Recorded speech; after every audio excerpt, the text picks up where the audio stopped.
നമസ്കാരം. സഹകാരി റേസ് പ്ലസിന്റെ പുതിയൊരു ക്ലാസ്സിലേക്ക് എല്ലാവർക്കും സ്വാഗതം. ഇന്നത്തെ ക്ലാസ്സിൽ നമ്മൾ പഠിക്കാൻ പോകുന്നത് കഴിഞ്ഞ ക്ലാസ്സിൽ പഠിച്ചതിന്റെ കണ്ടിന്യൂവേഷൻ ആണ്. Financial management part 2.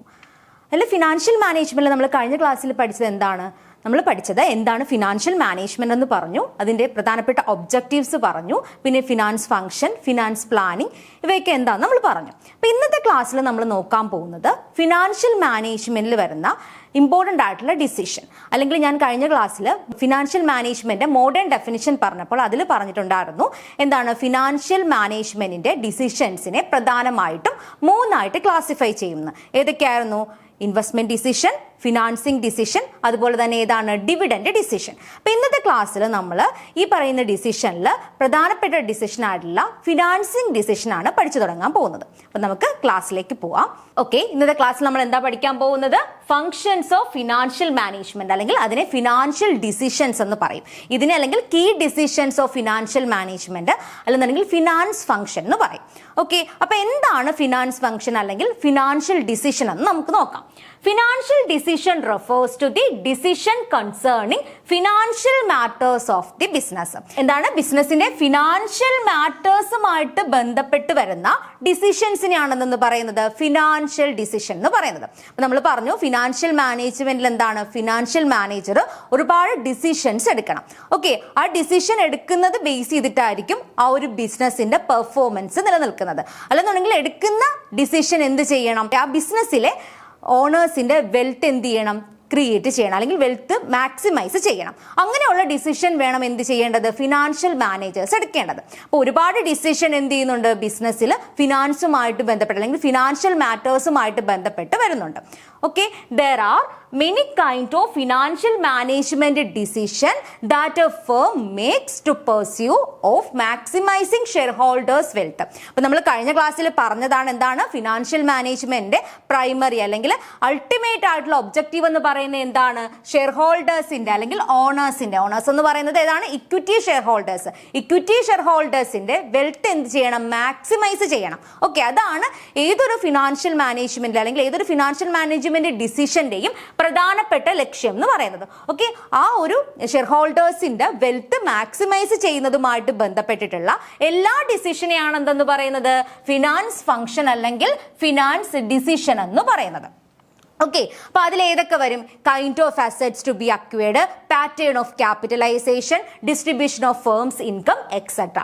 അതായത് കൈൻഡ് ഓഫ് അസറ്റ് എന്ന് പറഞ്ഞു കഴിഞ്ഞാൽ ഏത് തരം അസറ്റിൽ ഇൻവെസ്റ്റ് ചെയ്യണം, അതായത് ലോങ് ടേം അസറ്റ് വേണോ, ഷോർട്ട് ടേം അസറ്റ് വേണോ, അല്ലെങ്കിൽ പാറ്റേൺ ഓഫ് ക്യാപിറ്റലൈസേഷൻ എന്ന് പറഞ്ഞു കഴിഞ്ഞാൽ എത്ര എമൗണ്ട് ഓഫ് ക്യാപിറ്റൽ വേണം, അതിന്റെ കോമ്പിനേഷൻ. ഓക്കെ, അതായത് ഇപ്പൊ എന്താണ് ഒരു ബിസിനസ്സിന് അല്ലെങ്കിൽ ഒരു കമ്പനിക്ക് എന്ത് ചെയ്യാം? പല സോഴ്സിൽ നിന്നിട്ട് ഫണ്ട് എന്ത് ചെയ്യാം? റൈസ് ചെയ്യാം. ഒന്നേ ഷെയർസ് ഇഷ്യൂ ചെയ്യാം, അല്ലെങ്കിൽ ഡിബഞ്ചേഴ്സ് ഇഷ്യൂ ചെയ്യാം. ഓക്കെ, അങ്ങനെ പല സോഴ്സിൽ നിന്നിട്ട് എന്ത് ചെയ്യാം? ഫണ്ട് കളക്ട് ചെയ്യാം. ആ ഒരു ടോട്ടൽ എമൗണ്ട് ഓഫ് ക്യാപിറ്റലിനെയാണെന്ന് പറയുന്നത് ക്യാപിറ്റലൈസേഷൻ എന്ന് പറയുന്നത്. ആ ഒരു ക്യാപിറ്റലൈസേഷന്റെ പാറ്റേൺ ഡിസൈഡ് ചെയ്യുന്നതും ഏതിൽ വരുന്നതാണ്? ഫിനാൻഷ്യൽ ഡിസിഷനിൽ വരുന്ന ഒരു കാര്യമാണ്. നെക്സ്റ്റ് എന്താണ്? Distribution of firms income. അതായത് ഫേമിന് ഉണ്ടാകുന്ന ഇൻകം അത് ഡിസ്ട്രിബ്യൂട്ട് ചെയ്യുന്നത് എങ്ങനെ? അതായത് അത് ഡിവിഡൻഡ് ആയിട്ട് ഷെയർ ഹോൾഡേഴ്സിന് ഡിസ്ട്രിബ്യൂട്ട് ചെയ്യണമോ, അല്ലെന്നുണ്ടെങ്കിൽ എന്ത് ചെയ്യണം? ഫേമിൽ തന്നെ റീറ്റെയിൻ ചെയ്യണോ? ഇതൊക്കെ ആയിട്ട് ബന്ധപ്പെട്ടതാണ് എന്ന് പറയുന്നത് ഫിനാൻഷ്യൽ ഡിസിഷൻസ് എന്ന് പറയുന്നത്. അപ്പോൾ the functions of financial management can be broadly classified into 3 major decisions. Financial management ഡിസിഷനെ പ്രധാനമായിട്ടും 3 ആയിട്ടാണ് ക്ലാസിഫൈ ചെയ്യുന്നത്. ഓക്കെ, 3 ആയിട്ടാണ് ക്ലാസിഫൈ ചെയ്യുന്നത്. ഏതൊക്കെയാണ്? Financing decision, investment decision, dividend decision. ഏതൊക്കെയാണ് ഫിനാൻഷ്യൽ മാനേജ്മെന്റ് ഫംഗ്ഷൻസ് അല്ലെങ്കിൽ ഡിസിഷൻസ് എന്ന് പറയുന്നത്? ഫിനാൻസിങ് ഡിസിഷൻ, ഇൻവെസ്റ്റ്മെന്റ് ഡിസിഷൻ, അതുപോലെ തന്നെ ഡിവിഡൻഡ് ഡിസിഷൻ. ഓക്കെ, ഇന്ന് നമ്മൾ പഠിക്കാൻ പോകുന്നത് ഫിനാൻസിങ് ഡിസിഷനെ കുറിച്ചിട്ടാണ്. ഓക്കെ, നമുക്ക് പ്രധാനമായിട്ടും ഈ പറയുന്ന 3 ഡിസിഷൻസ് പഠിച്ചു കഴിയുമ്പോൾ ഫിനാൻഷ്യൽ മാനേജ്മെന്റ് എന്ന് പറയുന്ന സബ്ജക്ട് കഴിയും. അല്ല, ഫിനാൻസിങ് ഡിസിഷനിൽ നമുക്ക് എന്തൊക്കെയാ പഠിക്കേണ്ടത്? ക്യാപിറ്റൽ സ്ട്രക്ചർ എന്താണെന്ന് പഠിക്കണം, ലിവറേജ് അനാലിസിസ് പഠിക്കണം, കോസ്റ്റ് ഓഫ് ക്യാപിറ്റൽ പഠിക്കണം. ഇൻവെസ്റ്റ്മെന്റ് ഡിസിഷനിൽ ക്യാപിറ്റൽ ബഡ്ജറ്റിംഗ് എന്താന്ന് പഠിക്കണം, വർക്കിംഗ് ക്യാപിറ്റൽ മാനേജ്മെന്റ് എന്താന്ന് നോക്കണം. ലാസ്റ്റ് ഡിസിഷൻ ഏതാണ്? Dividend decision. ഡിവിഡൻഡ് ഡിസിഷനിൽ ഡിവിഡൻഡ് പോളിസി, റിട്ടേൺഡ് ഏർണിംഗ്സും എന്താന്ന് നോക്കണം.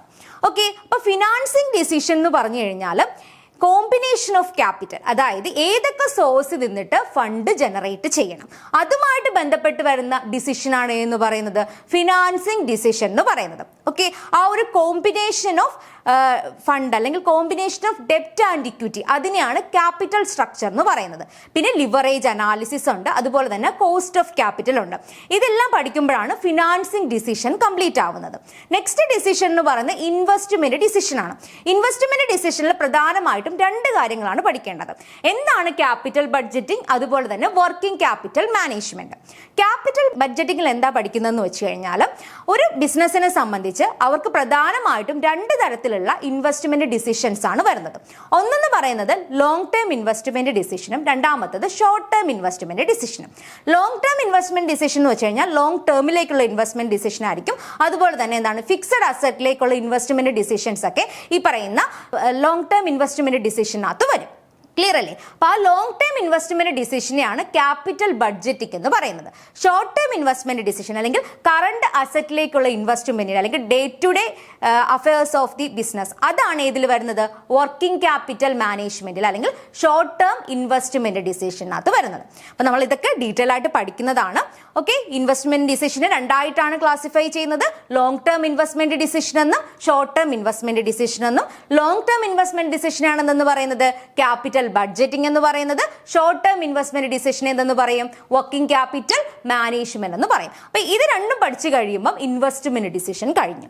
നെക്സ്റ്റ് വരുന്നത് ഡിവിഡൻഡ് ഡിസിഷൻ ആണ്. ഡിവിഡൻഡ് ഡിസിഷൻ എന്ന് പറഞ്ഞു കഴിഞ്ഞാൽ ഒരു ബിസിനസ് അവർ ഏൺ ചെയ്യുന്ന പ്രോഫിറ്റിന്റെ എത്ര പോർഷൻ ഡിവിഡൻഡ് ആയിട്ട് ഷെയർ ഹോൾഡേഴ്സിന് ഡിസ്ട്രിബ്യൂട്ട് ചെയ്യണം, എത്ര പോർഷൻ എന്ത് ചെയ്യണം ബിസിനസ്സിൽ തന്നെ ഫർദർ എക്സ്പാൻഷനും മോഡേണൈസേഷനൊക്കെ വേണ്ടിയിട്ട് റീറ്റെയിൻ ചെയ്യണം. അതാണ് ഇതിൽ വരുന്നത് ഡിവിഡൻഡ് ഡിസിഷനകത്ത് വരുന്നത്. അപ്പൊ ഡിവിഡൻഡ് ഡിസിഷനിൽ നമ്മൾ രണ്ട് കാര്യങ്ങളാണ് പഠിക്കുന്നത്. ഡിവിഡൻഡ് പോളിസിയും പഠിക്കും, അതുപോലെ തന്നെ റീറ്റേൺഡ് ഏർണിങ്സും പഠിക്കും. അപ്പൊ ഇത്രയും കാര്യങ്ങൾ പഠിക്കുമ്പോൾ ഫിനാൻഷ്യൽ ഡിസിഷൻ അല്ലെങ്കിൽ financing function of financial management കഴിയും.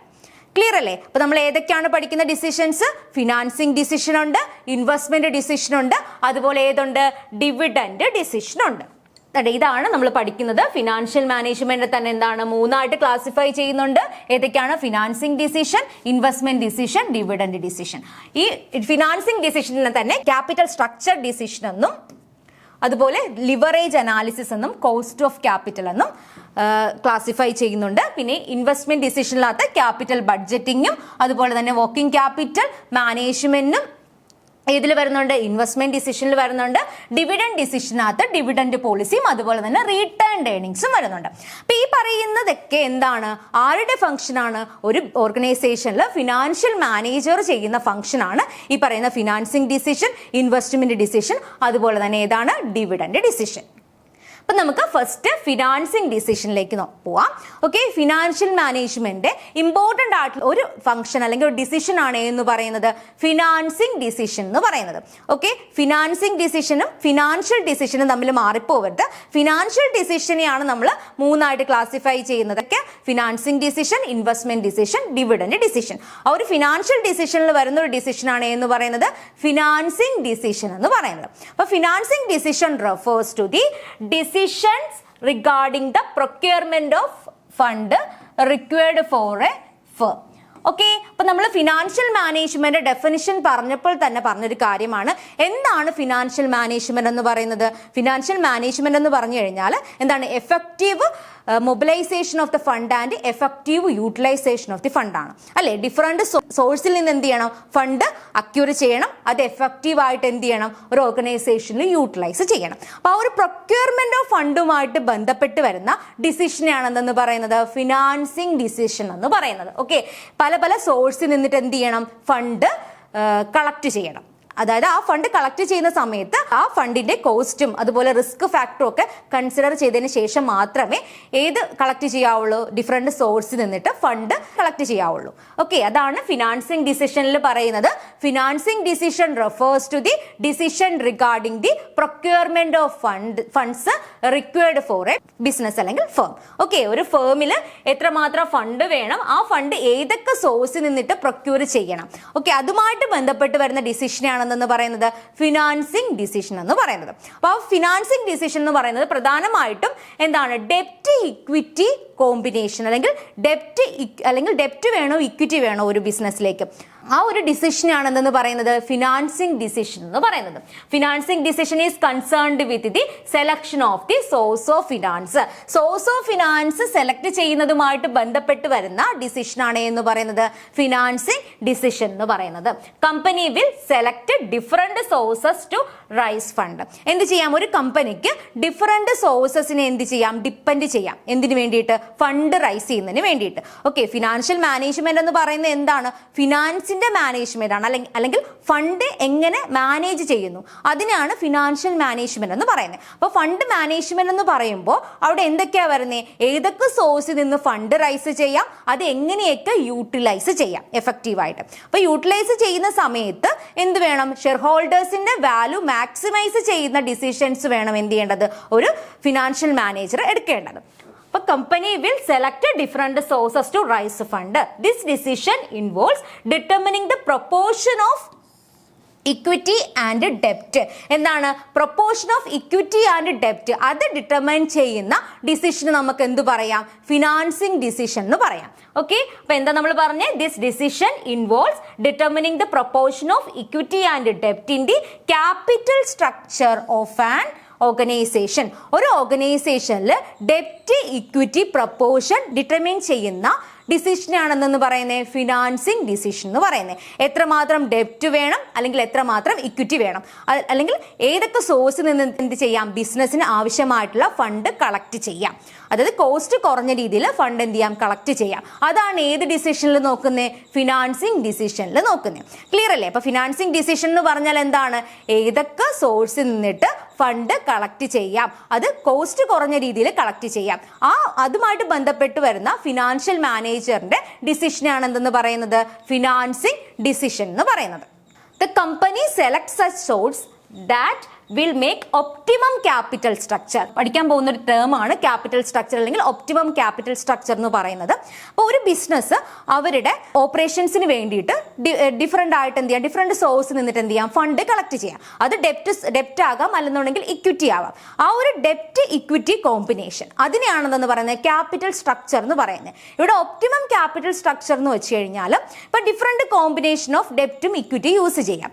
ഓക്കെ, അപ്പൊ ആ ഡെപ്റ്റും ഇക്വിറ്റി യൂസ് ചെയ്യുന്ന സമയത്ത് ഏത് കോമ്പിനേഷൻ ആണോ ആ ഒരു ഓർഗനൈസേഷന്റെ വാല്യൂ എൻഹാൻസ് ചെയ്യുന്നതും, അതുപോലെ തന്നെ എന്താണ്, ഓവറോൾ കോസ്റ്റ് ഓഫ് ക്യാപിറ്റൽ കുറയ്ക്കുന്നതും, ആ ഒരു ക്യാപിറ്റൽ സ്ട്രക്ചറിനെയാണെന്ന് പറയുന്നത് ഒപ്റ്റിമം ക്യാപിറ്റൽ സ്ട്രക്ചർ എന്ന് പറയുന്നത്. മറന്നു പോകരുത്, ഒപ്റ്റിമം ക്യാപിറ്റൽ സ്ട്രക്ചർ എന്ന് വെച്ചാൽ എന്താണ്, ആ ഒരു കോമ്പിനേഷൻ ഓഫ് ഡെപ്റ്റ് ആൻഡ് ഇക്വിറ്റി. ആ ഡെപ്റ്റ് ആൻഡ് ഇക്വിറ്റി കോമ്പിനേഷൻ എന്ത് ചെയ്യണം, ഓർഗനൈസേഷന് വാല്യൂ എൻഹാൻസ് ചെയ്യുകയും വേണം, അതുപോലെ തന്നെ എന്താണ്, ഓവറോൾ കോസ്റ്റ് ഓഫ് ക്യാപിറ്റൽ കുറയ്ക്കുകയും വേണം. അപ്പൊ ആ ഒരു കാര്യം ഡിസൈഡ് ചെയ്യുന്നത് ഏതിൽ വരുന്നതാ, ഫിനാൻസിങ് ഡിസിഷനിൽ വരുന്നതാ. ഓക്കെ, ഒപ്റ്റിമം ക്യാപിറ്റൽ സ്ട്രക്ചറുമായിട്ട് ബന്ധപ്പെടുന്ന ഡിസിഷൻ ഏതിൽ വരുന്നതാ, ഫിനാൻസിങ് ഡിസിഷനുമായിട്ട് ബന്ധപ്പെട്ട് വരുന്നതാ. The financing decision is regarding the selection of best source to raise finance. എന്നാണ്, ഒരു ഫണ്ട് അല്ലെങ്കിൽ ഫിനാൻസ് റൈസ് ചെയ്യുന്ന ബെസ്റ്റ് സോഴ്സ് ഡിറ്റർമൈൻ ചെയ്യുന്ന ആ ഒരു ഡിസിഷനാണ് എന്ന് പറയുന്നത് ഫിനാൻസിങ് ഡിസിഷൻ എന്ന് പറയുന്നത്. The most crucial and difficult aspect of financing decision is determination of the combination of ownership capital and borrowed capital. എന്താണ്, ഓണർഷിപ്പ് ക്യാപിറ്റലിനെയാണെന്ന് പറയുന്നത് ഇക്വിറ്റി എന്ന് പറയുന്നത്, ബോറോവ്ഡ് ക്യാപിറ്റലിനെയാണെന്ന് പറയുന്നത് ഡെപ്റ്റ് എന്ന് പറയുന്നത്. ആ ഒരു ഡെപ്റ്റ് ഇക്വിറ്റി പ്രൊപ്പോർഷൻ അത് ഡിറ്റർമിൻ ചെയ്യുക എന്ന് പറഞ്ഞു കഴിഞ്ഞാൽ എന്താണ്, ഒരു ബിസിനസ്സിനെ സംബന്ധിച്ച് അല്ലെങ്കിൽ ഒരു ഫിനാൻഷ്യൽ മാനേജറിനെ സംബന്ധിച്ച് അത്രയും ഡിഫിക്കൽട്ടും അല്ലെങ്കിൽ ക്രൂഷ്യൽ ആയിട്ടുള്ള ഒരു ഡിസിഷനാണ്. അപ്പം അതുകൊണ്ട് തന്നെ ഫിനാൻസിങ് ഡിസിഷൻ എന്ന് പറയുന്നത് എന്താണ്, ഫിനാൻഷ്യൽ മാനേജ്മെന്റിനെ സംബന്ധിച്ച് ഇമ്പോർട്ടൻ്റ് ആയിട്ടുള്ള ഒരു ഫംഗ്ഷൻ അല്ലെങ്കിൽ ഇമ്പോർട്ടൻ്റ് ആയിട്ടുള്ള ഒരു ഡിസിഷൻ ആണെന്ന് പറയാം. അപ്പൊ ഇത്രയും കാര്യങ്ങളാണ് നമുക്ക് ഫിനാൻസിങ് ഡിസിഷന്റെ ഒരു ഇൻട്രൊഡക്ഷൻ പാർട്ടിൽ പറയാനുള്ളത്. അപ്പൊ ഞാനിവിടെ എന്തൊക്കെയാ പറഞ്ഞേ, നമ്മൾ പറഞ്ഞത് ഫിനാൻഷ്യൽ മാനേജ്മെന്റിൽ വരുന്ന ഇമ്പോർട്ടൻ്റ് ആയിട്ടുള്ള 3 ഡിസിഷൻസ് എന്താണെന്ന് ആദ്യം പറഞ്ഞു. ഏതൊക്കെയാണ്, ഫിനാൻസിങ് ഡിസിഷൻ ഉണ്ട്, ഇൻവെസ്റ്റ്മെന്റ് ഡിസിഷൻ ഉണ്ട്, അതുപോലെ തന്നെ ഡിവിഡൻഡ് ഡിസിഷൻ ഉണ്ട്. എന്നിട്ട് ഈ പറയുന്ന ഓരോ ഡിസിഷനിലകത്തും എന്താണ് പഠിക്കേണ്ടതെന്നുള്ളത് പറഞ്ഞു. പിന്നെ നമ്മൾ നേരെ പോയത് ഏതിലേക്കാ, ഫിനാൻസിങ് ഡിസിഷന്റെ ഒരു ഇൻട്രൊഡക്ഷനിലേക്കാണ്. അതിൽ ഫിനാൻസിങ് ഡിസിഷൻ എന്താന്ന് പറഞ്ഞു. ഫിനാൻസിങ് ഡിസിഷൻ എന്ന് പറഞ്ഞാൽ എന്താണ്, ഏതൊക്കെ സോഴ്സിൽ നിന്നിട്ടാണ് ഫണ്ട് കളക്ട് ചെയ്യേണ്ടത് അത് ഡിസൈഡ് വേണ്ടി ചെയ്യുന്ന ആ ഒരു ഡിസിഷനാണെന്ന് പറയുന്നത് ഫിനാൻസിങ് ഡിസിഷൻ എന്ന് പറയുന്നത്. പിന്നെ നമുക്ക് നോക്കേണ്ടത് fund requirement of business firm ആണ്. ഒരു ബിസിനസ് ഫേമിന്റെ ഫണ്ട് റിക്വയർമെന്റ് എന്തൊക്കെയാണെന്നാണ് നോക്കേണ്ടത്. Okay, the sources of rising finance can bought into the following categories on the basis of period. Okay, fund requirement ഇവിടെ ക്ലാസിഫൈ ചെയ്തേക്കുന്നത് on the basis of period ആണ്. അതായത് എത്ര പീരിയഡിലേക്കാണ് ഫണ്ടിന്റെ requirement ഉള്ളത്. ഓക്കെ, അത് base ചെയ്തിട്ട് നമുക്ക് ഫണ്ടിനെ എന്ത് ചെയ്യാം, 3 ആയിട്ട് ക്ലാസിഫൈ ചെയ്യാം. ഒന്നെന്ന് പറയുന്നത് എന്താണ്, long term fund. Long term fund ആ പേര് കേൾക്കുമ്പോൾ തന്നെ നിങ്ങൾക്ക് അറിയാം എന്താണ്, ലോങ് പീരിയഡിലേക്കായിരിക്കും ആ ഒരു ഫണ്ടിന്റെ റിക്വയർമെന്റ് എന്ന് പറയുന്നത്. ആ ഒരു ഫണ്ട് ഡിഫറെന്റ് സോഴ്സിൽ നിന്നിട്ട് എന്ത് ചെയ്യാം, റൈസ് ചെയ്യാനായിട്ട് പറ്റും. ഓക്കെ, അപ്പൊ എന്താണ് ലോങ് ടേം ഫണ്ട് എന്ന് പറയുന്നത്? Long term fund are required for starting a new business or to acquire fixed asset like land, building, machinery, vehicles etcetera. അതായത് ഒരു ബിസിനസിനെ സംബന്ധിച്ച് അവർക്ക് എന്താണ്, പുതിയതായിട്ട് ഒരു ബിസിനസ് തുടങ്ങണം, അല്ലെങ്കിൽ പുതിയതായിട്ട് ഒരു ബ്രാഞ്ച് തുടങ്ങണം, അല്ലെങ്കിൽ എന്തെങ്കിലും ഫിക്സഡ് അസറ്റ്, മറന്നു പോകരുത്, ഫിക്സഡ് അസറ്റ് എന്ത് ചെയ്യണം, വാങ്ങിക്കണം. ഓക്കെ, അത് ആ ഒരു ഫണ്ട് എന്ന് പറയുന്നത് എന്താ, ഒരു ഹ്യൂജ് എമൗണ്ട് ആയിരിക്കും വേണ്ടത് അല്ലേ. അതുപോലെ തന്നെ അത് ലോങ് പീരീഡിലേക്ക് ആ ഒരു ഫണ്ടിന്റെ റിക്വയർമെന്റ് ഉണ്ടായിരിക്കും. അപ്പൊ അങ്ങനെയുള്ള ഫണ്ടിനെയാണെന്ന് പറയുന്നത് ലോങ് ടേം ഫണ്ട് എന്ന് പറയുന്നത്. അപ്പൊ long term funds are essential for expansion, diversification, modernisation or such other capital expenditure. Okay, ഒരു ബിസിനസിനെ സംബന്ധിച്ച് ക്യാപിറ്റൽ എക്സ്പെൻഡിച്ചേഴ്സ് ഉണ്ടെങ്കിൽ അത് മീറ്റ് ചെയ്യുന്നതിന് വേണ്ടിയിട്ടും, അല്ലെന്നുണ്ടെങ്കിൽ ബിസിനസിന്റെ എക്സ്പാൻഷനോ ഡൈവേഴ്സിഫിക്കേഷനോ മോഡേണൈസേഷനോ ഒക്കെ ഉണ്ടെങ്കിൽ അത് മീറ്റ് ചെയ്യുന്നതിന് വേണ്ടിയിട്ടായിരിക്കും ഏത് യൂട്ടിലൈസ് ചെയ്യുന്നത്, ലോങ് ടേം ഫണ്ട് യൂട്ടിലൈസ് ചെയ്യുന്നത്. ഓക്കെ, ആ ഒരു ഫണ്ടിന്റെ റിക്വയർമെന്റ് എന്ന് പറയുന്നത് എന്താണ്, എക്സീഡിങ് 5 years ആണ്. അതാണ് ഇവിടെ ഇമ്പോർട്ടന്റ്. നമ്മൾ ആദ്യമേ പറഞ്ഞു ആ ഫണ്ട് റിക്വയർമെന്റിന്റെ എങ്ങനെയാണ് ക്ലാസിഫൈ ചെയ്യുന്നത്, on the basis of period ആണ്. ഓക്കെ, 5 വർഷത്തിന് മുകളിലേക്ക് ആ ഒരു ഫണ്ടിന്റെ റിക്വയർമെന്റ് ഉണ്ടെന്നുണ്ടെങ്കിൽ അത്തരം ടൈപ്പ് ഫണ്ടിനെയാണെന്ന് പറയുന്നത് ലോങ് ടേം ഫണ്ട് എന്ന് പറയുന്നത്. അപ്പം 5 years ആണ്, എക്സീഡിങ് 5 years ആണ് ഏതിന്റെ പീരിയഡ് എന്ന് പറയുന്നത്, ലോങ് ടേം ഫണ്ടിന്റെ പീരിയഡ് എന്ന് പറയുന്നത്. അത് 10 yearsനെക്കാട്ടിയും കൂടാനും പാടില്ല. അത് പല ടെക്സ്റ്റിൽ നോക്കുമ്പോൾ പല രീതിയിലാണ് കാണുന്നത്. 5 to 10 years ആണ് എന്ന് പറയുന്നത് ലോങ് ടേം ഫണ്ട് എന്ന് പറഞ്ഞിരിക്കുന്നത്. ഓക്കെ, ഇപ്പൊ ലോങ് ടേം ഫണ്ട് എന്തിനു വേണ്ടിയിട്ടാണ് ഉപയോഗിക്കുന്നത്, ഒരു ബിസിനസിനെ സംബന്ധിച്ച് അവരുടെ എക്സ്പാൻഷനോ ഡൈവേഴ്സിഫിക്കേഷനോ മോഡേണൈസേഷനോ അല്ലെങ്കിൽ ക്യാപിറ്റൽ എക്സ്പെൻഡിച്ചർ മീറ്റ് ചെയ്യുന്നതിന് വേണ്ടിയിട്ടായിരിക്കും ലോങ് ടേം ഫണ്ട് യൂസ് ചെയ്യുന്നത്. അതായത് ഒരു പുതിയതായിട്ട് ബിസിനസ് തുടങ്ങുന്നതിനോ അല്ലെന്നുണ്ടെങ്കിൽ പുതിയ ബ്രാഞ്ച് തുടങ്ങുന്നതിനോ ഫിക്സഡ് അസറ്റിലേക്ക് ഇൻവെസ്റ്റ് ചെയ്യുന്നതിനോ ഇതിനൊക്കെ വേണ്ടിയിട്ടാണ് ഏത് സോഴ്സ് ഓഫ് ഫണ്ട് ഉപയോഗിക്കുന്നത്, ലോങ് ടേം ഫണ്ട് അല്ലെങ്കിൽ long term sources of fund ഉപയോഗിക്കുന്നത്. നെക്സ്റ്റ് എന്ന് പറയുന്നത് മീഡിയം ടേം ഫണ്ട് ആണ്. അപ്പൊ മീഡിയം ടേം ഫണ്ട് എന്ന് പറയുന്നത് എന്തായിരിക്കും, ആ ഒരു 5 വർഷത്തിന് അകത്ത് യൂസ് ചെയ്യുന്ന അല്ലെങ്കിൽ ഒരു വർഷം മുതൽ 5 വർഷം വരെ യൂസ് ചെയ്യുന്ന ഫണ്ടിനെയാണെന്ന് പറയുന്നത് മീഡിയം ടേം ഫണ്ട് എന്ന് പറയുന്നത്. Fund required for meeting long term needs of working capital are known as medium term finance. Fund required for a period ranging 1 to 5 years. അതാണ് ഇമ്പോർട്ടന്റ്. എത്ര വർഷം മുതലാണ്, 1 വർഷം മുതൽ 5 വർഷം വരെ യൂസേജ് ഉള്ള ഫണ്ടിനെയാണെന്ന് പറയുന്നത് മീഡിയം ടേം ഫണ്ട് എന്ന് പറയുന്നത്. അപ്പൊ ഫസ്റ്റ് നമ്മൾ ഏതാ പഠിച്ചത്, ലോങ് ടേം ഫണ്ട് പറഞ്ഞു. സെക്കൻഡ് പറഞ്ഞ ഏതാണ്, മീഡിയം ടേം ഫണ്ട് പറഞ്ഞു. നെക്സ്റ്റ് വരുന്നത് ഷോർട്ട് ടേം ഫണ്ട് ആണ്. അപ്പോൾ ആദ്യത്തെ നമ്മൾ പഠിച്ചത് ലോങ് ടേം ഫണ്ട് ആയിരുന്നു. അതെന്താ പറഞ്ഞേക്കുന്നത്, 5 വർഷത്തിന് മുകളിലേക്ക് യൂസേജ് വരുന്ന ഫണ്ടിനെയാണെന്ന് പറയുന്നത് ലോങ് ടേം ഫണ്ട് എന്ന് പറയുന്നത്. 1 വർഷം മുതൽ 5 വർഷം വരെയാണെന്നുണ്ടെങ്കിൽ അതിനെ എന്തെന്ന് പറയും, മീഡിയം ടേം എന്ന് പറയും. അപ്പൊ ഷോർട്ട് ടേം എന്ന് പറയുന്നത് എന്തായിരിക്കും, 1 വർഷത്തിനുള്ളിൽ അല്ലെങ്കിൽ ആ ഒരു ഫണ്ട് യൂസേജ് എന്ത് ചെയ്യുന്നില്ല, 1 വർഷത്തിന് മുകളിലേക്ക് പോകുന്നില്ല. അത്തരം ഫണ്ടിനെയാണെന്ന് പറയുന്നത് ഷോർട്ട് ടേം ഫണ്ട് എന്ന് പറയുന്നത്.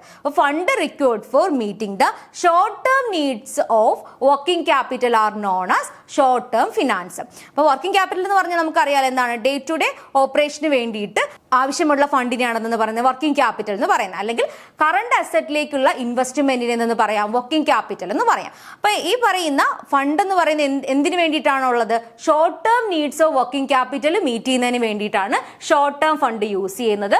Funds required for investment in current asset and would be locked in short duration or called short term fund. Okay, ഇതെന്താണ് പ്രധാനമായിട്ടും ഷോർട്ട് ടൈം ഫണ്ടിന്റെ യൂസേജ് എന്ന് പറയുന്നത് എന്താണ്, കറണ്ട് അസറ്റിലേക്കുള്ള ഇൻവെസ്റ്റ്മെന്റ് അല്ലെങ്കിൽ ഷോർട്ട് പീരിയഡിലേക്ക് യൂസ് ചെയ്യുന്നതിന് വേണ്ടിയിട്ടാണ് ഷോർട്ട് ടൈം ഫണ്ട് യൂസ് ചെയ്യുന്നത്. അതിന് എക്സാമ്പിൾ ഏതൊക്കെയാണ്, ഇൻവെസ്റ്റ്മെന്റ് ഇൻ സ്റ്റോക്ക് അല്ലെങ്കിൽ work in progress, debtors, bills receivable, ഇതൊക്കെ ഏതിൽ വരുന്നതാ, ഷോർട്ട് ടേം ഫണ്ടിൽ വരുന്നതാ. Generally fund required for a period not exceeding 1 year. Okay, എന്താണ് 1 yearനെക്കാട്ടിയും കൂടാൻ പാടില്ല ആ ഒരു പീരിയഡ് എന്ന് പറയുന്നത്. അങ്ങനെയുള്ള ഫണ്ടിനെയാണെന്ന് പറയുന്നത് ഷോർട്ട് ടേം ഫണ്ട് എന്ന് പറയുന്നത്. അപ്പോൾ ഫണ്ട് റിക്വയർമെന്റ് 3 ആയിട്ടാണ് ക്ലാസിഫൈ ചെയ്യുന്നത്. ഏതൊക്കെയാണ്? ലോങ് ടേം ഫണ്ട് ഉണ്ട്, ഷോർട്ട് ടേം ഫണ്ട് ഉണ്ട്, അതുപോലെ തന്നെ മീഡിയം ടേം ഫണ്ട് ഉണ്ട്. ലോങ് ടേം ഫണ്ട് ആണെങ്കിൽ എന്താണ്? എക്സീഡിങ് 5 ഇയേഴ്സ് ആയിരിക്കും അതിന്റെ യൂസേജ് വരുന്നത്.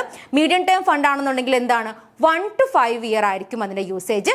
ഷോർട്ട് ടേം ഫണ്ട് എന്ന് പറഞ്ഞു കഴിഞ്ഞാൽ 1 വർഷത്തിന് താഴെ യൂസേജ് ഉള്ള ഫണ്ടിനെയാണെന്ന് പറയുന്നത് ഷോർട്ട് ടേം ഫണ്ട് എന്ന് പറയുന്നത്.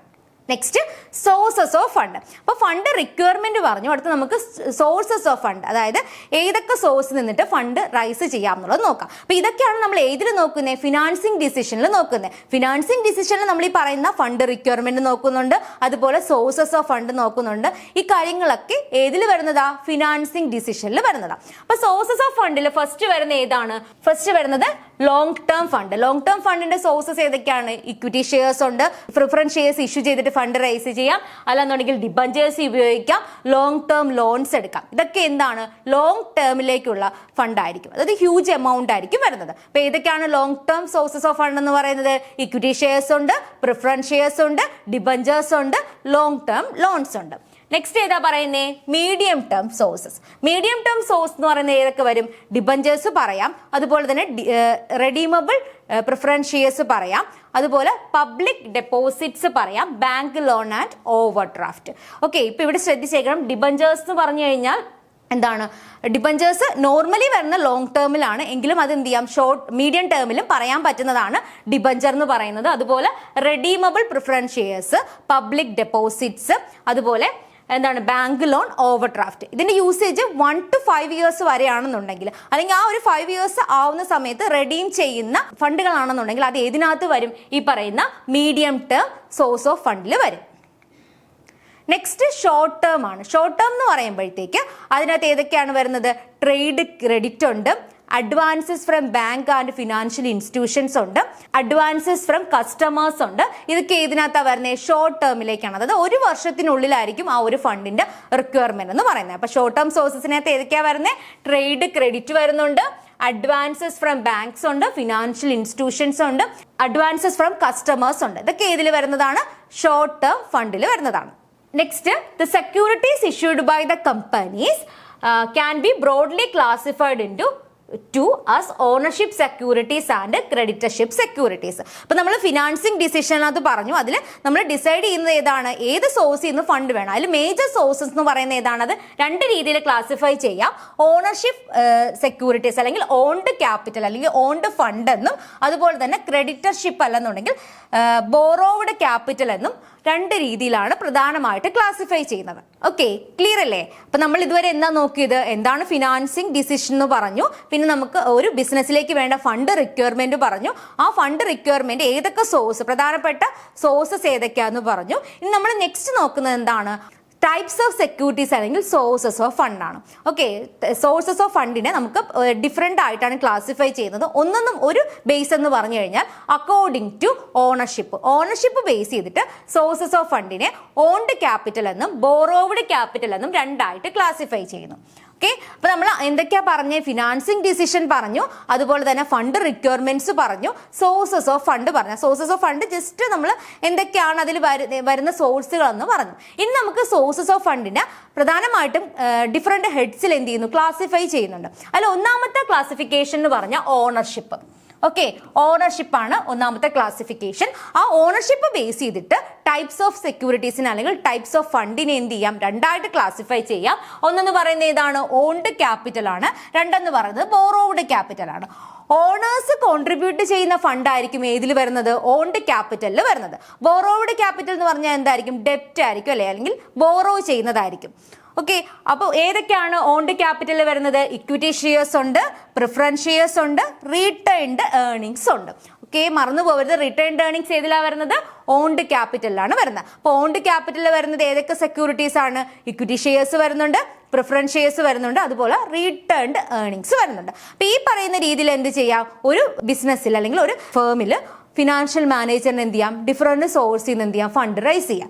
നെക്സ്റ്റ് ക്ലാസിഫിക്കേഷൻ ബോറോവ്ഡ് ക്യാപിറ്റൽ ആണ്. ബോറോവ്ഡ് ക്യാപിറ്റലിനകത്ത് ഏതൊക്കെയാണ് വരുന്നത്? പ്രധാനമായിട്ടും ഡിബഞ്ചേഴ്സ് ഉണ്ട്, പബ്ലിക് ഡെപ്പോസിറ്റ്സ് ഉണ്ട്, ബാങ്ക്സ് അല്ലെങ്കിൽ കൊമേഴ്സ്യൽ ബാങ്ക്സ് ഉണ്ട്, ഫിനാൻഷ്യൽ ഇൻസ്റ്റിറ്റ്യൂഷൻസ് അല്ലെന്നുണ്ടെങ്കിൽ ഡെവലപ്മെന്റ് ബാങ്ക്സ് ഉണ്ട്. ഓക്കെ, അപ്പം ഇതാണ് ടൈപ്സ് ഓഫ് സെക്യൂരിറ്റീസ് അല്ലെങ്കിൽ സോഴ്സസ് ഓഫ് ഫണ്ടിന്റെ ഫസ്റ്റ് ക്ലാസിഫിക്കേഷൻ. എന്താണ് ആ ക്ലാസിഫിക്കേഷന്റെ ബേസ് എന്ന് പറയുന്നത്? ഓണർഷിപ്പ്. ഓക്കെ, ഓണർഷിപ്പ് ബേസ് ചെയ്തിട്ട് രണ്ടായിട്ടാണ് സോഴ്സസ് ഓഫ് ഫണ്ടിനെ അല്ലെങ്കിൽ സെക്യൂരിറ്റീസിനെ ക്ലാസിഫൈ ചെയ്യുന്നത്. ഒന്നെന്ന് പറയുന്നത് ഏതാണ്? Owned capital. രണ്ടെന്ന് പറയുന്നത് ബോറോവ്ഡ് ക്യാപിറ്റൽ. ഓൺഡ് ക്യാപിറ്റൽ ഏതൊക്കെയാണ് വരുന്നത്? ഇക്വിറ്റി ഷെയർസ് ഉണ്ട്, പ്രിഫറൻസ് ഷെയർസ് ഉണ്ട്, റിട്ടേൺഡ് ഏർണിംഗ്സ് ഉണ്ട്.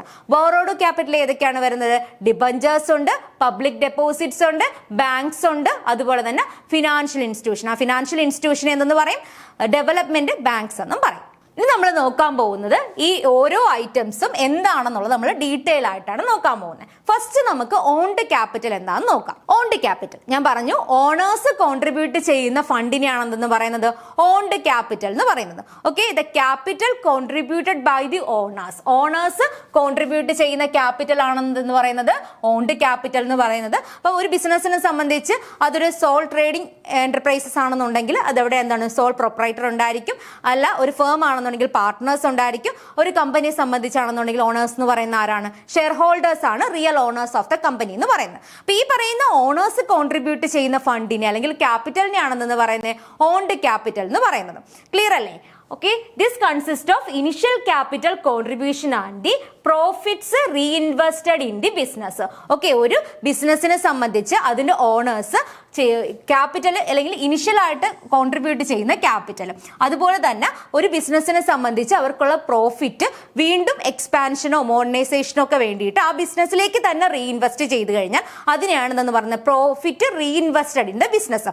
അതാണ് റിട്ടേൺഡ് ഏർണിംഗ്സ് എന്ന് പറയുന്നത്. അപ്പൊ നമ്മൾ ഓൺഡ് ക്യാപിറ്റലിന്റെ ക്ലാസിഫിക്കേഷനകത്ത് ഏതൊക്കെ വരും എന്നാ പറഞ്ഞ? ഇക്വിറ്റി ഷെയർസ് വരും, പ്രിഫറൻസ് ഷെയർസ് വരും, റിട്ടേൺഡ് ഏർണിംഗ്സ് വരും. അപ്പൊ ഇതെല്ലാം കൂടെ ചേർന്നതാണ് എന്ന് പറയുന്നത് ഓൺഡ് ക്യാപിറ്റൽ എന്ന് പറയുന്നത്. അപ്പൊ ഓൺഡ് ക്യാപിറ്റലിന്റെ കാര്യത്തിൽ ഓർമ്മിക്കേണ്ട കാര്യം എന്താണ്? ഓണേഴ്സ് കോൺട്രിബ്യൂട്ട് ചെയ്യുന്നതാണ്. അതുകൊണ്ടാണ് ഇതിനെ എന്തെന്ന് പറയുന്നത്? ഓൺഡ് ക്യാപിറ്റൽ എന്ന് പറയുന്നത്. ഓൺഡ് ക്യാപിറ്റലിന്റെ പ്രധാനപ്പെട്ട ഫീച്ചേഴ്സ് എന്തൊക്കെയാണെന്ന് നമുക്ക് നോക്കാം. ഓൺഡ് ക്യാപിറ്റൽ എന്ന് പറയുന്നത് ഒരു പെർമനന്റ് ക്യാപിറ്റലിന്റെ ഒരു സോഴ്സ് ആണ്. ഓക്കെ, അതാണ് ഫസ്റ്റ് പറഞ്ഞേക്കുന്നത് source of permanent capital. Source of permanent capital. Owned capital remains in the concern so long as the concern is alive. Okay, അതായത് എത്ര നാളത്തേക്ക് ആ ഒരു ഓർഗനൈസേഷൻ ഉണ്ടോ അതുവരെ എന്തുണ്ടായിരിക്കും? ആ ഒരു ഓൺഡ് ക്യാപിറ്റലും ആ ഒരു ബിസിനസ്സിൽ ഉണ്ടായിരിക്കും. ഓക്കെ, അതെന്ന് വെച്ചാൽ ഓണേഴ്സ് കോൺട്രിബ്യൂട്ട് ചെയ്യുന്ന ഫണ്ടാണ്. അപ്പൊ അതുകൊണ്ട് തന്നെ ആ ഒരു ബിസിനസ് എത്ര കാലം ഉണ്ടാകുമോ അതുവരെ ആ ഒരു ഫണ്ടും ബിസിനസ്സിൽ തന്നെ ഉണ്ടാകും. അതുകൊണ്ട് തന്നെയാണ് ഫസ്റ്റ് ഫീച്ചർ പറയുന്നത് എന്താണ്? സോഴ്സ് ഓഫ് പെർമനന്റ് ക്യാപിറ്റൽ എന്ന് പറഞ്ഞത്. നെക്സ്റ്റ് എന്താ പറയുന്നത്? Risk capital to the business. Okay, risk capital to the business. The owner get all the benefits if the concerns earn large profit. Okay, large profit ആണ് ഒരു concern അല്ലെങ്കിൽ ഒരു ബിസിനസ്സിന് ഉണ്ടാവുന്നതെന്നുണ്ടെങ്കിൽ അതുകൊണ്ട് ആർക്ക് നല്ല ബെനിഫിറ്റ് ഉണ്ട്? ഓണേഴ്സിന് ബെനിഫിറ്റ് ഉണ്ട്. On the other hand the owners bear the whole risk or loss if the concern incurs loans. Okay, profit ഉണ്ടാവുന്നുണ്ടെങ്കിൽ അതുകൊണ്ട് എന്തുണ്ട്? ഓണേഴ്സിന് ബെനിഫിറ്റ്സ് ഉണ്ട്. അല്ല ലോസ് ആണ് ഉണ്ടാവുന്നതെന്നുണ്ടെങ്കിൽ ആ റിസ്ക് ആരാണ് ബിയർ ചെയ്യേണ്ടത്? ഓണേഴ്സ് തന്നെയാണ് ബിയർ ചെയ്യേണ്ടത്. അതുകൊണ്ട് തന്നെ ഓൺഡ് ക്യാപിറ്റലിന് എന്തുണ്ട്? റിസ്ക് എലമെന്റും കൂടുതലായിരിക്കും. ക്ലിയർ അല്ലേ? അപ്പൊ എന്തൊക്കെയാണ് ഓൺഡ് ക്യാപിറ്റലിന്റെ ഫീച്ചേഴ്സിൽ പറഞ്ഞത്? ഒന്നെന്ന് പറഞ്ഞ സോഴ്സ് ഓഫ് പെർമനന്റ് ക്യാപിറ്റൽ ആണ്. രണ്ടെന്ന് പറയുന്നത് എന്താണ്? Risk capital to the business. ബിസിനസ്സിലേക്കുള്ള റിസ്ക് ക്യാപിറ്റൽ ആണ് എന്ന് പറയുന്നത് ഓൺഡ് ക്യാപിറ്റൽ എന്ന് പറയുന്നത്. Next feature management and control. Okay, ഈ ഓൺഡ് ക്യാപിറ്റൽ എന്ന് പറഞ്ഞു കഴിഞ്ഞാൽ ഓണേഴ്സ് കോൺട്രിബ്യൂട്ട് ചെയ്യുന്നതാണ്. ഓക്കെ, അത് മറന്നു പോകരുത്. as the owners have control over the management of the business, the manager should follow the policies laid down by the owners. Okay, ഇപ്പൊ മാനേജ്മെന്റും കൺട്രോളും ശരിക്കും ആർക്കാണ് അവിടെ പ്രയോറിറ്റി എന്ന് പറയുന്നത്? ഓണേഴ്സിന് തന്നെയാണ്. ഓക്കെ, ഓണേഴ്സ് തന്നെയാണ് ഈ ഫണ്ട് കോൺട്രിബ്യൂട്ട് ചെയ്യുന്നത് ബിസിനസ്സിലേക്ക്. അപ്പൊ അതുകൊണ്ട് തന്നെ മാനേജേഴ്സ് ആര് ഫ്രെയിം ചെയ്യുന്ന പോളിസീസ് ആണ് ഫോളോ ചെയ്യേണ്ടത്? ഓണേഴ്സ് തന്നെ ഫ്രെയിം ചെയ്യുന്ന പോളിസീസ് ആണ് മാനേജേഴ്സും ഫോളോ ചെയ്യേണ്ടത്. അപ്പൊ മാനേജ്മെന്റും കൺട്രോളും എന്ന് പറയുന്നത് ഏതിന്റെ ഒരു ഫീച്ചറായിട്ട് വരും? ഈ പറയുന്ന ഓൺഡ് ക്യാപിറ്റലിന്റെ ഫീച്ചറായിട്ട് വരും. നെക്സ്റ്റ് എന്ന് പറഞ്ഞാൽ റെസിഡ്യൂവൽ പ്രോഫിറ്റ്. റെസിഡ്യൂവൽ പ്രോഫിറ്റിന്റെ form of dividend. Okay, residual profit in the form of dividend. അതായത് എന്താണ് ഇവിടെ പറയുന്നത്? എന്താണ്? Dividends to the ownership securities are to be distributed only if there are profits. എന്താണ്? ബിസിനസ്സിൽ പ്രോഫിറ്റ്സ് ഉണ്ടെങ്കിൽ അത് ബാക്കി എല്ലാ ഇപ്പൊ എക്സാമ്പിൾ പറയുകയാണെങ്കിൽ ഡിബഞ്ചേഴ്സ് ഇഷ്യൂ ചെയ്തിട്ട് ഡിബഞ്ചർ ക്യാപിറ്റൽ റൈസ് ചെയ്ത് കഴിഞ്ഞാൽ എന്ത് ചെയ്യണം? ഡിബഞ്ചർ ഹോൾഡേഴ്സിന് ഇൻട്രസ്റ്റ് കൊടുക്കണം. അതുപോലെ തന്നെ പ്രിഫറൻസ് ഷെയർസ് ആണ് ഇഷ്യൂ ചെയ്യുന്നുണ്ടെങ്കിൽ പ്രിഫറൻസ് ഷെയർ ഹോൾഡേഴ്സിനും ഫിക്സഡ് ആയിട്ടുള്ള ഡിവിഡൻഡ് കൊടുക്കണം. ഞാൻ നേരത്തെ പറഞ്ഞതാണ് ഇക്വിറ്റി ഷെയർ ഹോൾഡേഴ്സ് ആണ് real owners of the company എന്ന് പറയുന്നത്. അപ്പൊ ഒരു റിയൽ ഓണേഴ്സ് ആയിട്ടുള്ള ഇക്വിറ്റി ഷെയർ ഹോൾഡേഴ്സിന് കിട്ടുന്നതെന്ന് പറയുന്നത് ബാക്കി എല്ലാവർക്കും കൊടുത്തു കഴിഞ്ഞതിന് ശേഷമുള്ളതിന്റെ ആ ഒരു പ്രോഫിറ്റിന്റെ പോർഷൻ മാത്രമേ ആർക്ക് കിട്ടത്തുള്ളൂ, ഇക്വിറ്റി ഷെയർ ഹോൾഡേഴ്സിന് കിട്ടത്തുള്ളൂ. അതാണ് പറഞ്ഞേക്കുന്നത് residual profit in the form of dividend. എന്തെങ്കിലും പ്രോഫിറ്റ് അവശേഷിക്കുകയാണെന്നുണ്ടെങ്കിൽ അതിന്റെ ഭാഗം മാത്രമേ ഡിവിഡൻഡ് ആയിട്ട് ആർക്ക് കിട്ടത്തുള്ളൂ, റിയൽ ഓണേഴ്സ് ആയിട്ടുള്ള ഇക്വിറ്റി ഷെയർ ഹോൾഡേഴ്സിന് കിട്ടത്തുള്ളൂ. അതാണ് ലാസ്റ്റ് ഫീച്ചർ പറഞ്ഞേക്കുന്ന residual profit in the form of dividend. അപ്പൊ ഇത്രയുമാണ് ഏതിന്റെ ഫീച്ചേഴ്സ് എന്ന് പറയുന്നത്, ഓൺഡ് ക്യാപിറ്റലിന്റെ ഫീച്ചർ എന്ന് പറയുന്നത്. അപ്പൊ ഓൺഡ് ക്യാപിറ്റൽ നമ്മൾ എന്താണ് അടുത്ത് നോക്കിയത്, ഓൺഡ് ക്യാപിറ്റലിൽ പ്രധാനമായിട്ടും വരുന്ന 3 സോഴ്സസ് ഏതൊക്കെയായിരുന്നു, ഇക്വിറ്റി ഷെയർസ് ഉണ്ട്, പ്രിഫറൻസ് ഷെയർസ് ഉണ്ട്, അതുപോലെ തന്നെ ഏതുണ്ട്, റീടേൺഡ് ഏർണിംഗ്സ് ഉണ്ട്. അപ്പൊ അതിൽ പ്രധാനപ്പെട്ട ഒരു സോഴ്സ് ആണ് എന്ന് പറയുന്നത് ഷെയർ എന്ന് പറയുന്നത്. നെക്സ്റ്റ് നമുക്ക് ഷെയർ എന്താന്ന് നോക്കാം. ഓക്കെ, ഷെയർസ് മീൻസ് എന്താണ്, issue of shares is a most common method especially to raise long term fund. Long term fund ഒരു ബിസിനസ്സിന് റൈസ് ചെയ്യുന്നതിന് വേണ്ടിയിട്ടുള്ള കോമൺ ആയിട്ടുള്ള മെത്തേഡ് ആണ് എന്ന് പറയുന്നത് ഇഷ്യൂ ഷെയർസ് എന്ന് പറയുന്നത്. Okay, the capital of a company is usually divided into certain indivisible unit of a definite sum. This units are called shares.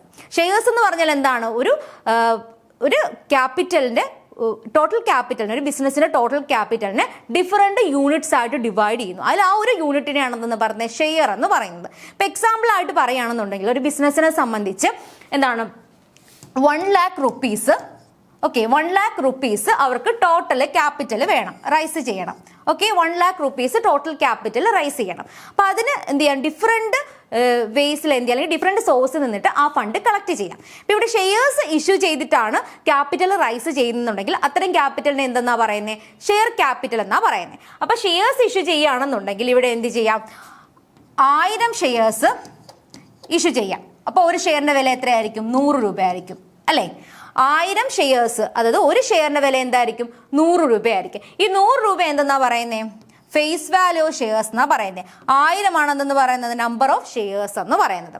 Okay, clear അല്ലേ. അപ്പൊ ഷെയർ ഹോൾഡ് ചെയ്യുന്നവർ എന്തെന്ന് പറയും, അല്ലെങ്കിൽ ഷെയർസ് അക്യൂർ ചെയ്യുന്നവരെ എന്തെന്ന് പറയും, share holders of the company എന്ന് പറയും. അപ്പൊ ഇതാണ് ഷെയർസ് എന്ന് പറയുന്നത്. അപ്പൊ ഷെയർസ് എന്ന് പറഞ്ഞാൽ എന്താണ്, ഷെയർസ് എന്ന് പറഞ്ഞാൽ it's A form of capital of the കമ്പനിയാണ്. അതായത് ക്യാപിറ്റൽ ഓഫ് ദ കമ്പനി എന്ത് ചെയ്യും, ഡിഫറെന്റ് യൂണിറ്റ്സ് ആയിട്ട് ഡിവൈഡ് ചെയ്യും. അതിൽ ഒരു യൂണിറ്റിനെയാണെന്ന് പറയുന്നത് ഷെയർ എന്ന് പറയുന്നത്.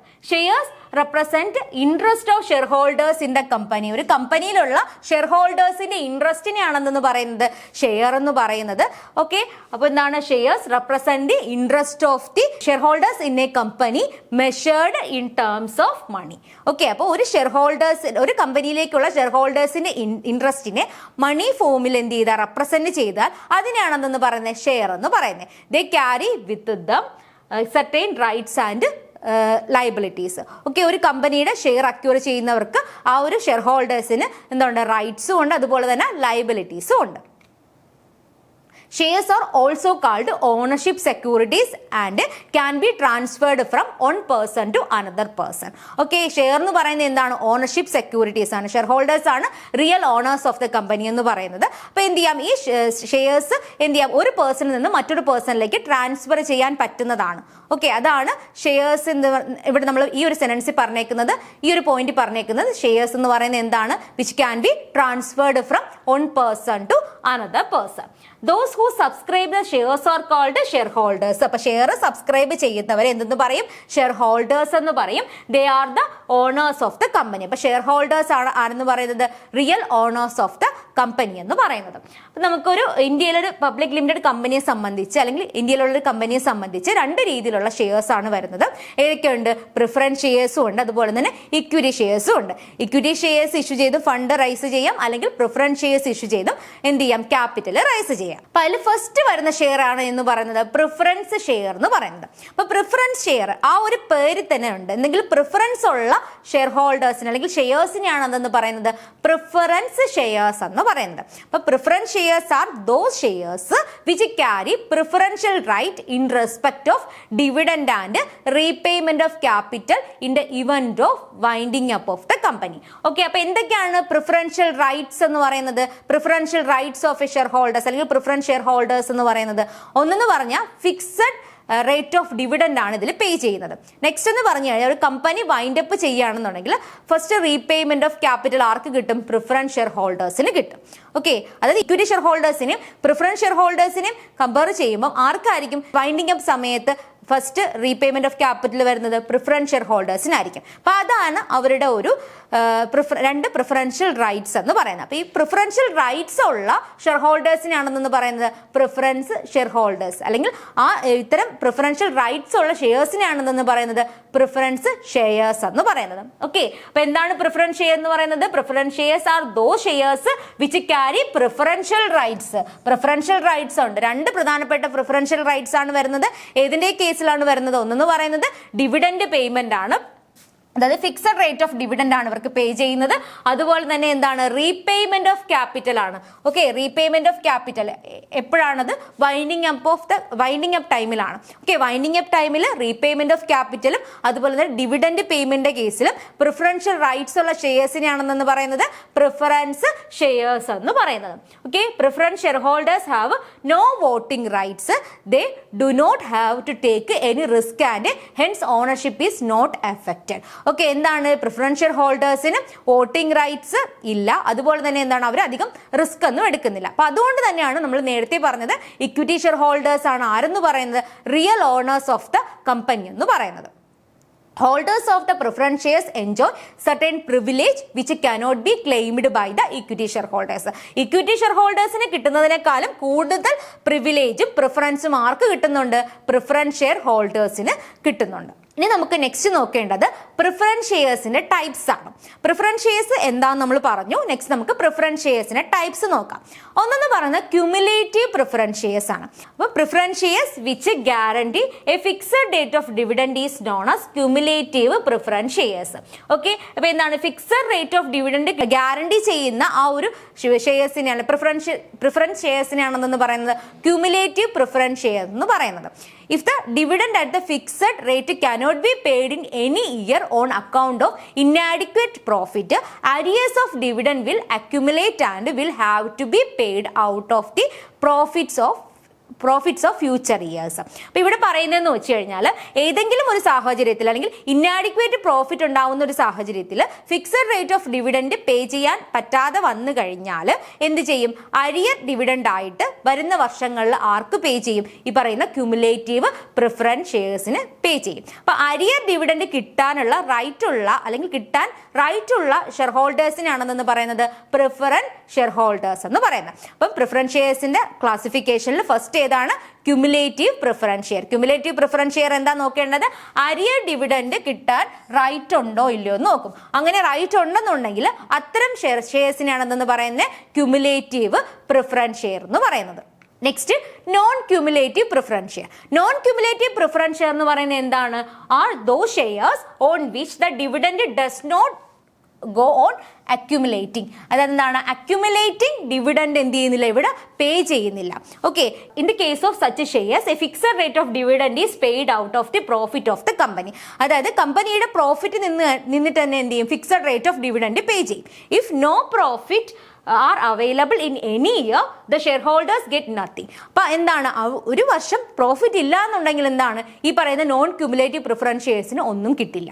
ഓക്കെ, അതാണ് ഇവിടെ പറയുന്നത്. If no profits are available in any year, shareholders get nothing nor can they claim unpaid fixed dividend in subsequent years. എന്താണ്? ഒരു വർഷം പ്രോഫിറ്റ് ഇല്ല എന്നുണ്ടെങ്കിൽ എന്ത് ചെയ്യില്ല? ഇവർക്ക് ഡിവിഡൻഡ് കൊടുക്കില്ല. അതുപോലെ തന്നെ എന്താണ്? സബ്സിക്വന്റ് ഇയേഴ്സിൽ ഇപ്പോൾ പ്രോഫിറ്റ് ഉണ്ടാവുന്നുണ്ടെങ്കിലും അവർ അരിയർ ഡിവിഡൻഡും എന്ത് ചെയ്യില്ല? ഇവിടെ പേ ചെയ്യില്ല. അങ്ങനെയുള്ള ഷെയർസിനാണെന്ന് പറയുന്നത് നോൺ ക്യുമുലേറ്റീവ് പ്രിഫറൻസ് ഷെയർസ് എന്ന് പറയുന്നത്. അപ്പൊ ശ്രദ്ധിക്കണം, എന്താണ്? ഫസ്റ്റ് രണ്ട് ക്ലാസിഫിക്കേഷൻ നമ്മൾ പറഞ്ഞു. ഏതൊക്കെയാണ്? ക്യുമുലേറ്റീവ് പ്രിഫറൻസ് ഷെയർസ് ഉണ്ട്, നോൺ ക്യുമുലേറ്റീവ് പ്രിഫറൻസ് ഷെയർസ് ഉണ്ട്. ക്യുമുലേറ്റീവ് പ്രിഫറൻസ് ഷെയർ എന്ന് പറഞ്ഞാൽ എന്താണ്? അവിടെ എന്താണ്? അരിയേഴ്സ് ഓഫ് ഡിവിഡൻഡ് കൊടുക്കുന്നുണ്ട്. നോൺ ക്യുമുലേറ്റീവ് പ്രിഫറൻസ് ഷെയർസ് എന്ന് പറഞ്ഞു കഴിഞ്ഞാൽ എന്താണ്? അവിടെ അരിയേഴ്സ് ഓഫ് ഡിവിഡൻഡ് എന്ത് ചെയ്യുന്നില്ല? സബ്സിക്വന്റ് ഇയറിൽ പേ ചെയ്യുന്നില്ല. നെക്സ്റ്റ് വരുന്ന ക്ലാസിഫിക്കേഷൻ ആണ് പാർട്ടിസിപ്പേറ്റിംഗ് പ്രിഫറൻസ് ഷെയർസും നോൺ പാർട്ടിസിപ്പേറ്റിംഗ് പ്രിഫറൻസ് ഷെയർസും. അപ്പൊ എന്താണ് പാർട്ടിസിപ്പേറ്റിംഗ് പ്രിഫറൻസ് ഷെയർസ്? പാർട്ടിസിപ്പേഷൻ ആണ് നാലാമത്തെ ക്ലാസിഫിക്കേഷൻ ആണ്.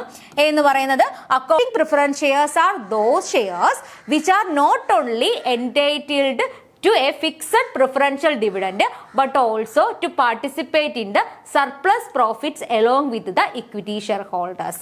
ഓക്കെ, അപ്പൊ എന്താണ് ഈ പറയുന്ന പാർട്ടിസിപ്പേറ്റിംഗ് പ്രിഫറൻസ് ഷെയർസിന് ഫിക്സഡ് റേറ്റ് ഓഫ് ഡിവിഡൻഡ് കിട്ടുന്നുണ്ട്. അതിനോടൊപ്പം തന്നെ എന്താണ് ഒരു കമ്പനിയിൽ സർപ്ലസ് പ്രോഫിറ്റ് ഉണ്ടാവുകയാണെങ്കിൽ അതിന്റെ ഒരു പോർഷനും എന്ത് ചെയ്യും ഈ പാർട്ടിസിപ്പേറ്റിംഗ് പ്രിഫറൻസ് ഷെയർസിന് അല്ലെങ്കിൽ പ്രിഫറൻഷ്യൽ ഷെയർ ഹോൾഡേഴ്സിന് കിട്ടും. ഓക്കെ, അപ്പൊ എന്താണ് സർപ്ലസ് പ്രോഫിറ്റിൽ പാർട്ടിസിപ്പേഷൻ ഉള്ള ഷെയർസിനാണെന്ന് പറയുന്ന പാർട്ടിസിപ്പേറ്റിംഗ് പ്രിഫറൻസ് ഷെയർസ് എന്ന് പറയുന്നത്. അപ്പൊ എന്തായിരിക്കും നോൺ പാർട്ടിസിപ്പേറ്റിംഗ് പ്രിഫറൻസ് ഷെയർ എന്ന് പറയുന്നത്? അതിന് നേരെ ഓപ്പോസിറ്റ് ആയിരിക്കും അല്ലെ. അപ്പൊ എന്താണ് non participating preference shares R shares which entitle the share holders only fixed preferential dividend. അപ്പൊ എന്താണ് നോൺ പാർട്ടിസിപ്പേറ്റിംഗ് പ്രിഫറൻസ് ഷെയർസ് ആണെന്നുണ്ടെങ്കിൽ അവിടെ എന്ത് ചെയ്യുന്നു ഫിക്സഡ് പ്രിഫറൻഷ്യൽ ഡിവിഡൻഡ് മാത്രമേ എന്ത് ചെയ്യുന്നുള്ളൂ കിട്ടുന്നുള്ളൂ. അവിടെ സർപ്ലസ് പ്രോഫിറ്റിന്റെ പോർഷൻ ഒന്നും ഇവർക്ക് ഡിസ്ട്രിബ്യൂട്ട് ചെയ്ത് കൊടുക്കുന്നില്ല. അപ്പൊ നമ്മൾ 4 ക്ലാസിഫിക്കേഷൻ ആണ് നോക്കിയത്. ഏതൊക്കെയാണ്? ക്യുമുലേറ്റീവ് പ്രിഫറൻസ് ഷെയർ ഉണ്ട്, നോൺ ക്യുമുലേറ്റീവ് പ്രിഫറൻസ് ഷെയർ ഉണ്ട്, നെക്സ്റ്റ് പാർട്ടിസിപ്പേറ്റിംഗ് പ്രിഫറൻസ് ഷെയർ പറഞ്ഞു, ലാസ്റ്റ് വൺ പറഞ്ഞ ഏതാണ്? Non participating preference shares. Next convertible preference shares. Convertible preference ഷെയർസും ഉണ്ട്, അതുപോലെ തന്നെ നോൺ കൺവെർട്ടബിൾ പ്രിഫറൻസ് ഷെയർസും ഉണ്ട്. Convertible preference shares, the holders of convertible preference shares have the option to convert them into equity shares within certain period. Convertible preference ഷെയർസും ഉണ്ട്, non convertible preference ഷെയർസും ഉണ്ട്. കൺവെർട്ടബിൾ പ്രിഫറൻസ് ഷെയറിൽ എന്താ പറയുന്നത്? The holders of the convertible preferential shares have the option to convert them into equity shares within a certain period. എന്താണ് within certain പീരിയഡിൽ എന്ത് ചെയ്യാം? പ്രിഫറൻസ് ഷെയർസിന് ഇക്വിറ്റി ഷെയർസ് ആയിട്ട് എന്ത് ചെയ്യാൻ പറ്റും? കൺവേർട്ട് ചെയ്യാൻ പറ്റും. അങ്ങനെയുള്ള പ്രിഫറൻസ് ഷെയർസിന് എന്തെന്ന് പറയുന്നു? കൺവെർട്ടബിൾ പ്രിഫറൻസ് ഷെയർസ് എന്ന് പറയുന്നു. നോൺ കൺവെർട്ടബിൾ പ്രിഫറൻസ് ഷെയർസ് എന്ന് വെച്ചാൽ എന്താണ്?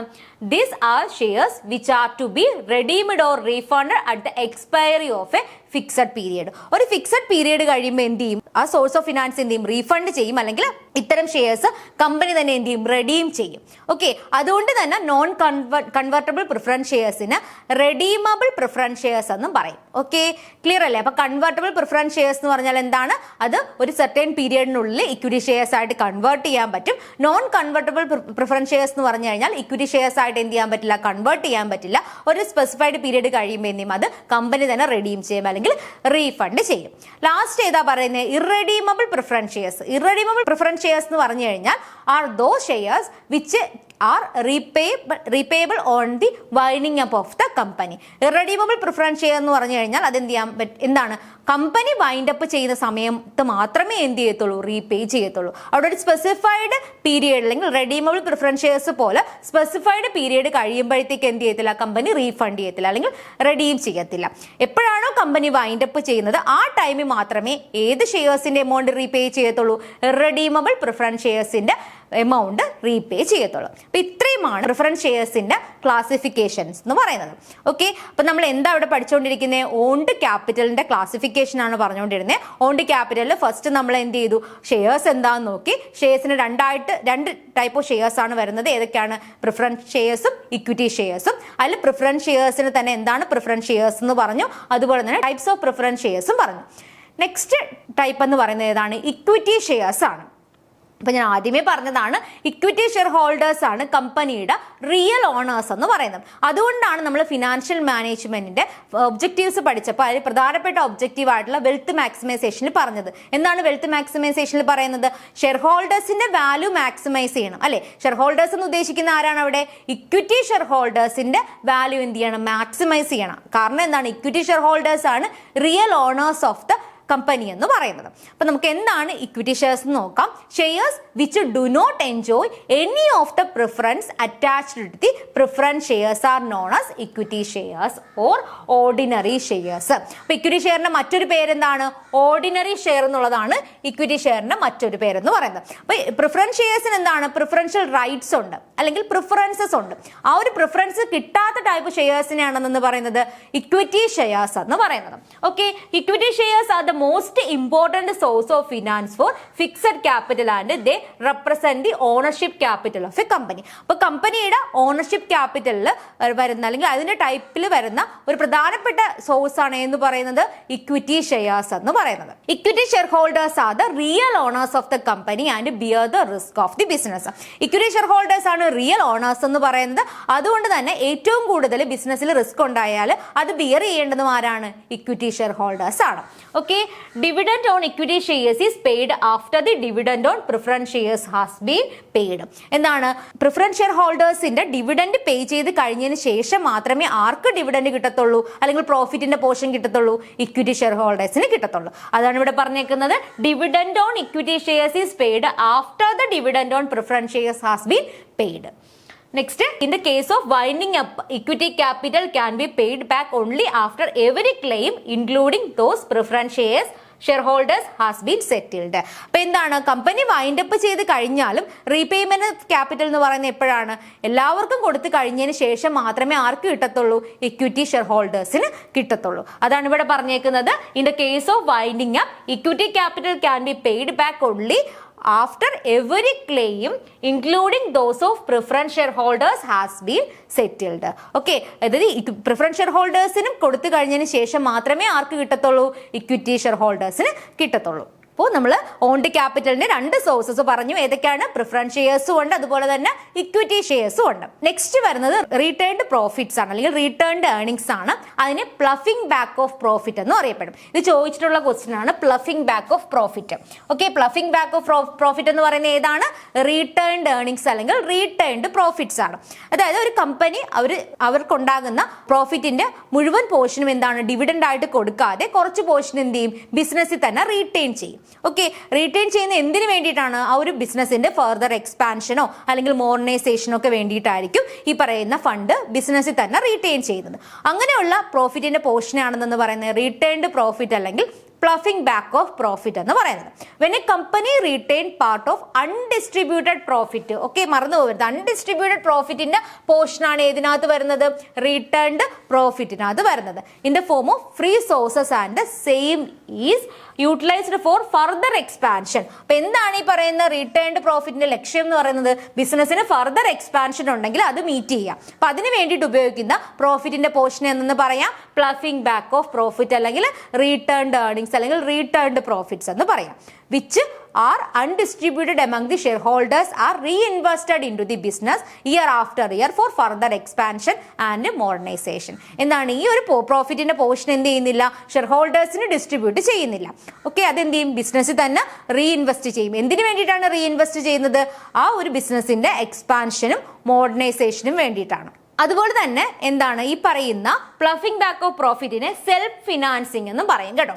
സെൽഫ് ഫിനാൻസിങ് അല്ലെങ്കിൽ അക്യുമുലേറ്റഡ് പ്രോഫിറ്റ്സ് എന്നൊക്കെ പറയുന്നത് ഈ പറയുന്ന റിട്ടേൺ ഏർണിംഗ്സിനെ പറയുന്ന മറ്റു പേരുകളാണ്. അപ്പം ploughing back of profit is also known as self financing because it is an internal source of finance. ഇതെന്താണ്? ഇന്റേണൽ സോഴ്സ് ഓഫ് ഫിനാൻസ് ആണ്. അതുകൊണ്ട് തന്നെ ഇതിനെ സെൽഫ് ഫിനാൻസിങ് എന്നും പറയും.